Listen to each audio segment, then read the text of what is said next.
పవిత్ర. అది కాళేశ్వరం మండలం నుండి నేను మెడిటేషన్కి రావడం జరుగుతుంది. 2 years అవుతుంది నేను ధ్యానంలోకి వచ్చి. నేను ఫస్ట్ రోగాల వల్లనే ధ్యానంలోకి వచ్చాను.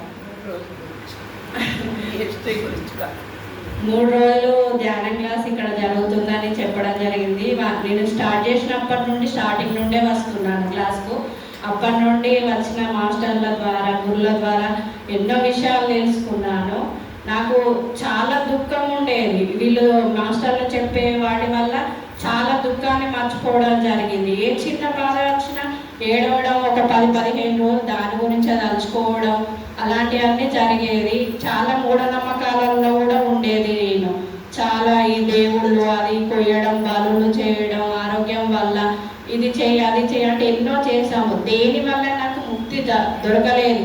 ధ్యాన మార్గంలోకి వచ్చిన తర్వాత తాటవర్తి రాజలక్ష్మి అమ్మ రాఘవరావు సార్ క్లాసులు వినడం, రమాదేవి పెట్టించే క్లాసు, మేడం గారు పెట్టించే క్లాస్లో చాలా ఆత్మజ్ఞానం పొందాను నేను.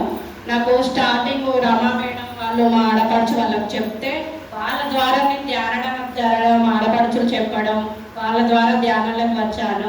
3 days క్లాస్ వల్ల నేను చాలా చాలా నేర్చుకున్నాను. ఇంకా కూడా ముందు నేర్చుకోవాలని నా కోరిక.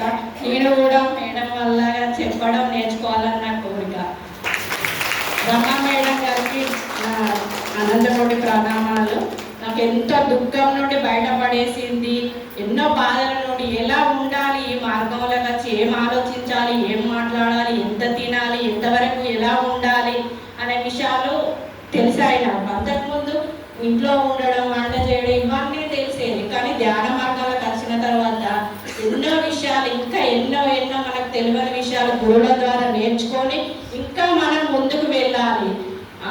ఎంతో మందిని ధ్యాన మార్గంలోకి తీసుకొని సేవ చేయాలి, ధ్యానం చేయాలి, సజ్జన సాంగత్యం చేయాలి, అన్నీ నేర్చుకొని 10 మందికి పంచడం వల్ల మన జ్ఞానం కూడా పెరుగుతుందని నాకు అర్థమైంది.